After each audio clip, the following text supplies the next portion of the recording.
हूँ शिवा। मेरे adventurous episode देखो जियो सिनेमा पर, वो भी फ्री में।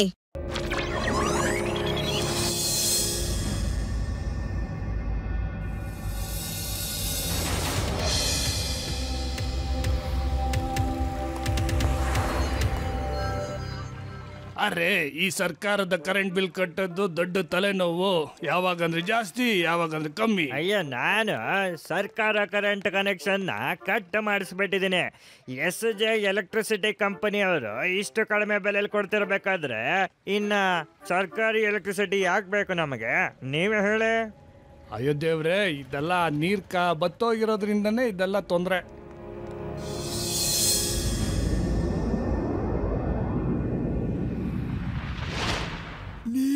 ನೀರು ಈ ಮಳೆ ಯಾವಾಗ ಬರುತ್ತೆ? ಆ ಮೇಲಿದ್ದವನ್ ನಂಬ್ಕೊಂಡು ಕೂತ್ಕೊಂಡಿದ್ದೇ ಬಂತು. ಯಾವಾಗ ಮಳೆ ಬರುತ್ತೋ ಕಾಯ್ತಾನೇ ಇದೀವಿ. ದಿನದಿಂದ ದಿನ ಪರಿಸ್ಥಿತಿ ಕೆಡ್ತಾ ಇದೆ. ನಾನಿವತ್ ಎಂತ ಹಾಡು ಹಾಡ್ತೀನಿ ಅಂದ್ರೆ ಆ ಹಾಡಿನಿಂದ ಮಳೆ ಬರ್ಬೇಕು. ಮಳೆ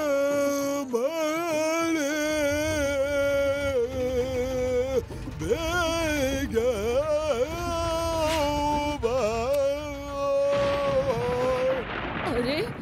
ಇದಂತೂ ಚಮತ್ಕಾರನೇ ಆಗೋಯ್ತು.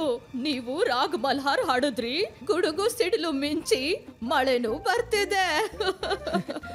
ನಾನೇನು ಸಾಧಾರಣ ಕಲಾಕಾರ ಅನ್ಕೊಂಡ್ಯಾ? ನೀನಿನ್ನು ಸರಿಯಾಗಿ ನನ್ನನ್ನು ಅರ್ಥ ಮಾಡ್ಕೊಂಡಿಲ್ಲ. ಈಗ ಕೇಳು, ಮತ್ತೆ ಹಾಡನ್ನ ಶುರು ಮಾಡ್ತೀನಿ. ಇಲ್ಲ ಇಲ್ಲ ಇಲ್ಲ ಇಲ್ಲ, ಈಗ ಬೇಡ. ಈಗ ಇಷ್ಟ ಹಾಡಿದ್ದಕ್ಕೆ ಮಳೆ ಬಂತು. ಇನ್ನು ಜಾಸ್ತಿ ಹಾಡ್ಬಿಟ್ರೆ ಪ್ರಳಯ ಆಗುತ್ತೆ. ಮೊದ್ಲು ತಿಂಡಿ ತಿನ್ನಿ, ಕಾಫಿ ಕುಡೀರಿ, ಊಟ ಮಾಡಿ, ಆಮೇಲೆ ಎಲ್ಲರೂ ಸೇರ್ಕೊಂಡು ಆರಾಮಾಗಿ ಕೂತು ನಿಮ್ ಹಾಡ್ ಕೇಳೋಣ.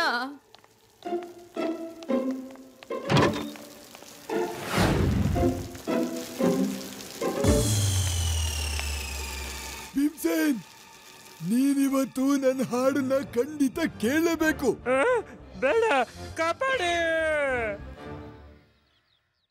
ಈಗ ಸ್ವಲ್ಪ ದಿನದ ಹಿಂದೆನೆ ಡ್ಯಾಮ್ ನಲ್ಲಿ ತುಂಬಾ ನೀರಿತ್ತು. ಆದ್ರೆ ಇದಕ್ಕಿದ್ದ ಹಾಗೆ ಹೇಗೆ ಒಣಗೋಯ್ತು? ಇದಂತೂ ಗೊತ್ತಿಲ್ಲ. ಬನ್ನಿ ಡ್ಯಾಮ್ ಹತ್ರ ಹೋಗಿ ನೋಡೋಣ, ಅಲ್ಲೇನಾದ್ರೂ ಇರುತ್ತೆ. ಕಾರಣ ಏನಾದ್ರೂ ಇರ್ಲಿ, ಈ ತರ ಪ್ರಾಬ್ಲಮ್ಸ್ಗೆ ಯಾವಾಗ್ಲೂ ನನ್ನ ಹತ್ರನೇ ಉತ್ತರ ಸಿಗೋದು. ಒಂದ್ಸಾರಿ ನಮ್ಮೂರಲ್ಲಿ ಇದೇ ತರ ಒಣಗೋಗಿತ್ತು. ಅವಾಗ ನಾನು ಮತ್ತೆ ನಮ್ಮ ಅಪ್ಪ ನಿಂತ್ಕೊಳ್ಳಿ, ನಾನು ಬರ್ತೀನಿ ರೀ. ಹಲೋ ಸರ್, ನಾವು ನದಿನ ನೋಡಕ್ ಹೋಗ್ತಾ ಇದೀವಿ. ನಮಗ್ ಗೊತ್ತಾಗ್ಬೇಕು ಈ ನದಿಯ ನೀರು ಏನಕ್ಕೆ ಇಷ್ಟೊಂದು ಒಣಗೋಗಿದೆ ಅಂತ. ಮಳೆ ಕೂಡ ಆಗಿದೆ, ಮತ್ತೆ ಏನ್ ಕಾರಣ ಇರ್ಬೋದು? ಸರಿ ನಡಿ, ನಾನು ನಿನ್ ಜೊತೆ ಬರ್ತೀನಿ ಶಿವ. ತುಂಬಾ ದಿನದಿಂದ ನಾನು ಇದನ್ನೇ ಯೋಚನೆ ಮಾಡ್ತಿದ್ದೆ. ನಾವಿಬ್ರು ಒಂದೇ ರೀತಿ ಯೋಚನೆ ಮಾಡ್ತೀವಿ. ನಮ್ಮ ಆಲೋಚನೆ ಎಷ್ಟು ಹತ್ರ ಇದೆ ಅಂದ್ರೆ, ನಾನ್ ಅಂದ್ಕೋತೀನಿ ಈ ಸಲ ಮಳೆ ಬರಲೇಬೇಕು, ನದಿಗಳೆಲ್ಲ ತುಂಬಿ ಹರಿಬೇಕು ಅಂತ.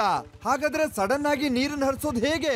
ನಂಗ್ ತುಂಬಾ ಸುಸ್ತಾಗ್ತಿದೆ, ಸ್ವಲ್ಪ ರೆಸ್ಟ್ ತಗೊಂಡು ಏನಾದ್ರೂ ತಿನ್ನೋಣ ಬನ್ನಿ. ಹೌದೌದೌದೌದೌದು, ಒಳ್ಳೆ ಐಡಿಯಾ. ನೀವೆಲ್ಲ ಏನಾದ್ರೂ ತಿನ್ನಿ, ನಡೀರಿ. मैं हूँ शिवा। मेरे एडवेंचरस एपिसोड देखो जियो सिनेमा पर, वो भी फ्री में।